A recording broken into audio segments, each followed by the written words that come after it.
Hello दोस्तों, welcome back. Free circuit lab में आपको स्वागत करता हूं। दोस्तों, आपने कभी ना कभी कोई ऐसा चार्जर या पावर बैंक देखे होंगे जहां पर 5 वोल्ट आउटपुट के साथ साथ आपको 9 वोल्ट या 12 वोल्ट की भी ऑप्शन मिलता है। लेकिन भाई ये क्या बकचोदी है, अगर हम लोग एक फ़ोन में 12 वोल्ट से चार्ज करेंगे तो ये फ़ोन तो डैमेज हो जाएगा। तो कैसे ये चीज़ काम करता है, इसी के बारे में ये वीडियो है। इस वीडियो के लास्ट तक आपका मन में सारे डाउट क्लियर हो जाएंगे और उसके साथ साथ हम लोग एक सर्किट बनाकर कैसे इसको हैक करके 5 वोल्ट, 9 वोल्ट और 12 वोल्ट करना है ये भी सीखेंगे और ये कैसे काम करता है, सारी बातें इस वीडियो में करेंगे। तो चलिए इस वीडियो को स्टार्ट करते हैं। दोस्तों, थोड़ा सा पावर डिलीवरी के बारे में नॉलेज ले लिया जाए तो एक फ़ोन को जब आप चार्ज करते हैं तो उसमें 3 कंपोनेंट होती है। एक तो है पावर बैंक या सोर्स जो है चार्जर या पावर बैंक कोई भी हो, और एक है आपका रिसीवर जो है फ़ोन, और बीच में रहता है ये ट्रांसमिशन लाइन, मतलब जिससे होकर के ये पावर जा रही है। तो यहाँ पर ट्रांसमिशन लाइन में क्या क्या इंक्लूडेड है, यहाँ पर एक कनेक्टर है, यहाँ पर एक कनेक्टर है और बीच में एक तार है। तो इन तीनों में अगर हाई एम्पियर हम भेजते हैं तो ये तार गर्म होगा, कनेक्टर गर्म होगा और इसमें पावर लॉस होगी, वोल्टेज ड्रॉप हो जाएगी। दोस्तों, फ़ोन चार्जिंग के लिए हम लोग यूज़ करते हैं 5 वोल्ट की वोल्टेज। तो 5 वोल्ट वोल्टेज में हम लोग लगभग 2 एम्पियर से अगर चार्ज करेंगे तो 10 वाट की चार्जिंग होती है। 4 एम्पियर देंगे तो 20 वाट की चार्जिंग होगी, लेकिन उससे ज़्यादा हम लोग नहीं दे सकते, ये कनेक्टर वगैरह ख़राब हो जाएगा। अगर 5, 7, 10 एम्पियर तक हम लोग देते हैं तो वो कोई प्रैक्टिकल सलूशन नहीं होगा, ज़्यादा हीटिंग इशू आएगी। इसलिए क्वालकॉम ने क्या किया, वोल्टेज को बढ़ा दिया। मतलब यहाँ से वोल्टेज को बढ़ाकर ट्रांसफ़र किया जाएगा फ़ोन तक, फ़ोन के अंदर वोल्टेज को घटाकर यूज़ किया जाएगा बैटरी को चार्जिंग करने के लिए। मतलब जब हम लोग वोल्टेज को बढ़ा रहे हैं तो एम्पियर हमारा घट रहा है, और अगर वोल्टेज को कम करते हैं तो एम्पियर हमारा बढ़ता है। तो ये कैसे काम करती है, जैसे हम लोग ट्रांसमिशन लाइन में देखते हैं, जो हाई टेंशन लाइन होती है वो 33,000 वोल्ट या फिर 11,000 वोल्ट इस तरह की हाई वोल्टेज में ट्रांसफ़र किए जाते हैं। इसका मेन वजह यही होता है कि तार में अगर हाई एम्पियर जाता है तो तार गर्म होगी और तार में पावर लॉस ज़्यादा होगी। तो अगर हम लोग वोल्टेज को हाई करते हैं, एम्पियर को कम करते हैं, बाद में हम लोग ट्रांसफार्मर लगा के वोल्टेज को डाउन करके एम्पियर को हाई करके हम लोग सेम पावर भेज सकते हैं कम लॉस करते हुए।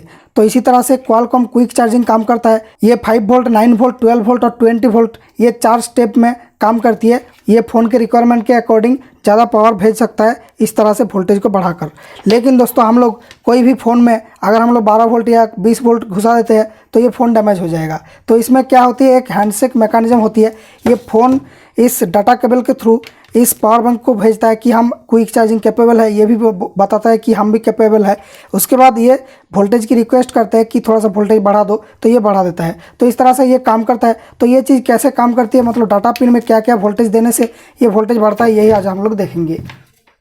तो भाई साहब, ये है एक डाटा केबल। इसमें 4 तार होती है। इसमें से 2 होती है पावर के लिए, VCC और ग्राउंड यानी प्लस और माइनस पावर की, और 2 होती है डाटा की, D+ और D-। ओके, तो इस तरह से ये काम करती है। D+ और D- में कुछ डाटा या कुछ वोल्टेज भेजा जाता है, जिसके जरिए ये फ़ोन और पावर बैंक कम्युनिकेट करता है कि कितना वोल्टेज छोड़ना है और ये कितना वोल्टेज ले रहा है। ये सब कम्युनिकेशन होती है। तो भाई साहब, इसका प्रोटोकॉल कुछ ऐसे काम करता है। D+ में 0.6 वोल्ट और D- में 0 वोल्ट रख के मिनिमम 1.5 सेकंड तक रखना है। तो ये डिवाइस सोचेगा कि इसके साथ एक quick charge capable device connect किया गया है। उसके बाद इस कॉन्फ़िगरेशन को छोड़ के इस लिस्ट में एक कॉन्फ़िगरेशन को देने से वो वोल्टेज जनरेट होती है। जैसे कि 0.6 वोल्ट D+ और D- में भी 0.6 वोल्ट देने से 12 वोल्ट बनती है। उसके बाद D+ में 3 वोल्ट और D- में 0.6 वोल्ट देने से 9 वोल्ट बनती है, और इसमें 0.6, इसमें 0 वोल्ट देने से 5 वोल्ट बनती है। ये तो डिफ़ॉल्ट ही है। तो इस तरह से ये काम करती है। तो चलिए इसको एक्सपेरिमेंट करके देखते हैं। तो इसमें ये लाल तार है पॉजिटिव, ब्लैक है नेगेटिव, और ये येलो है D+ और ये ब्लू है D-।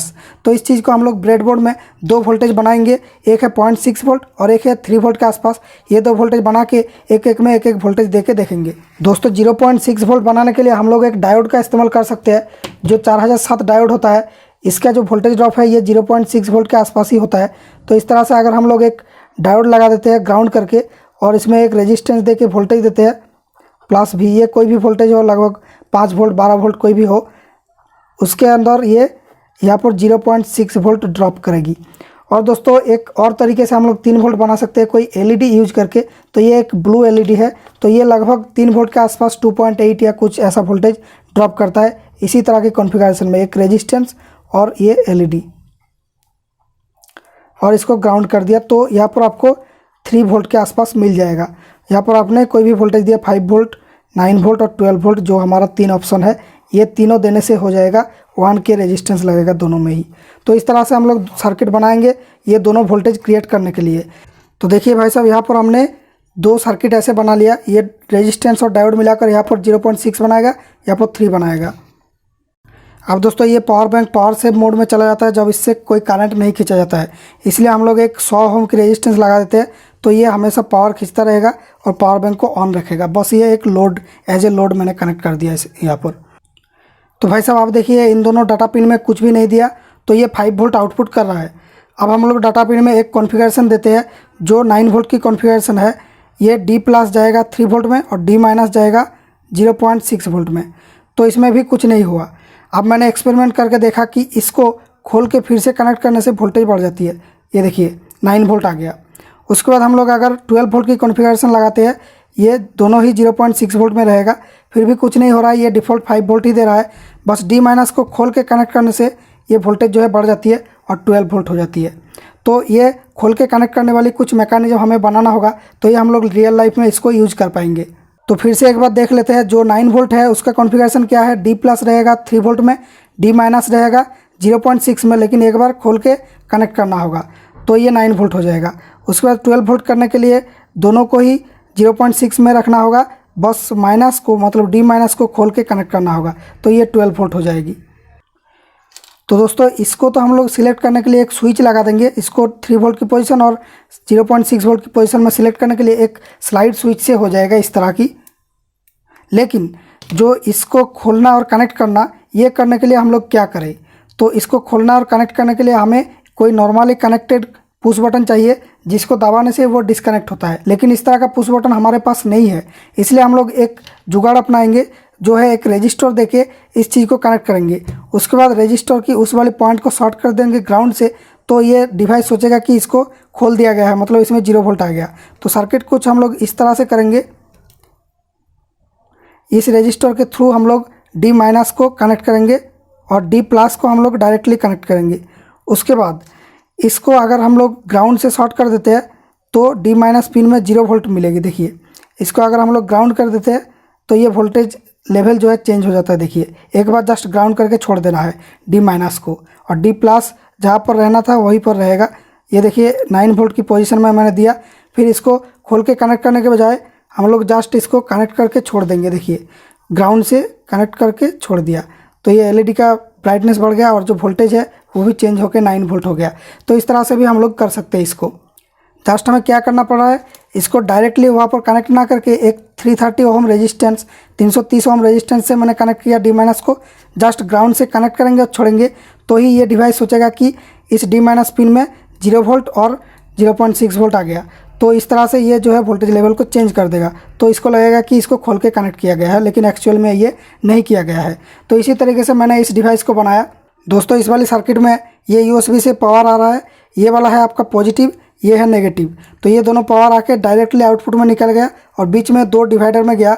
ये है एक 1 किलो ओम और एक LED 3 वोल्ट बनाने के लिए इस पॉइंट पे, और ये है एक डायोड और एक रेजिस्टेंस 1K की यहाँ पर 0.6 वोल्ट बनाने के लिए।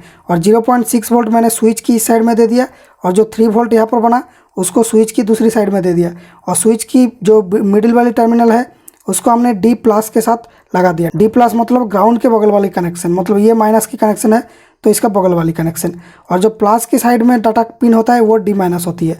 तो D- को मैंने क्या किया, D- को 0.6 वोल्ट से कनेक्ट किया एक 330 ओम 330 ओम रेजिस्टेंस से, और इस रेजिस्टेंस का जो ये वाली पिन है इसको हमने एक पुश बटन से ग्राउंड किया, मतलब इसको दबाएंगे तो ग्राउंड होके फिर से ये उस वोल्टेज में आ जाएगी। तो इस तरह से ये चीज़ काम करेगा। तो देखिए इसको मैं टेस्ट करके दिखा रहा हूँ ये काम करता है या फिर नहीं। तो दोस्तों ये देखिए अभी 5 वोल्ट आ रहा है। अब हम लोग इसको इस तरफ देंगे तो 9 वोल्ट की कॉन्फ़िगरेशन आएगी। उसके बाद इसको दबाएंगे तो वोल्टेज बढ़ जाएगी। देखिए 9 वोल्ट आ गया। उसके बाद हम लोग स्विच को इस तरफ देंगे तो ये वापस 5 वोल्ट में आ गया। तो इस स्विच को जस्ट एक बार प्रेस कर देंगे तो ये 12 वोल्ट की कॉन्फ़िगरेशन इनेबल हो जाएगा। तो इस तरह से इस चीज़ को हम लोग हैक कर सकते हैं क्विक चार्जिंग को। अब दोस्तों सवाल है यहाँ पर जो ये वाली कम्युनिकेशन मैंने बताया 1.5 सेकंड के लिए 0.6 वोल्ट डाटा पिन में देना होगा डाटा प्लस में, तो ये मैंने नहीं किया, फिर भी ये काम कर रहा है इस पावर बैंक के साथ। तो अगर आपका भी चार्जर के साथ काम कर रहा है तो आप कमेंट्स में लिखिए, अगर काम नहीं कर रहा है तो ये करके देखिए 1.5 सेकंड तक, उसके बाद बताइए। तो ये मेरे पास एक ही डिवाइस था क्विक चार्जिंग सपोर्ट करने वाला, कोई और चार्जर नहीं है, इसलिए मैंने टेस्ट नहीं कर पाया। अगर आपके पास है तो टेस्ट करके ये जरूर बताना कमेंट्स में। और दोस्तों ये वीडियो कैसा लगा कमेंट्स में बताएं। मुझे उम्मीद है आपको कुछ ना कुछ नया सीखने को मिला इस वीडियो से। अगर ऐसा है तो इस वीडियो को लाइक कर दीजिए, फ्रेंड्स के साथ शेयर कीजिए, इस चैनल को सब्सक्राइब करना दोस्तों। इस चैनल में बहुत ही अच्छा नया कंटेंट आपको देखने को मिलता है, नॉलेजेबल वीडियोज मिलता है। दोस्तों थैंक यू फॉर वॉचिंग। मिलेंगे नेक्स्ट वीडियो में with fresh and new idea.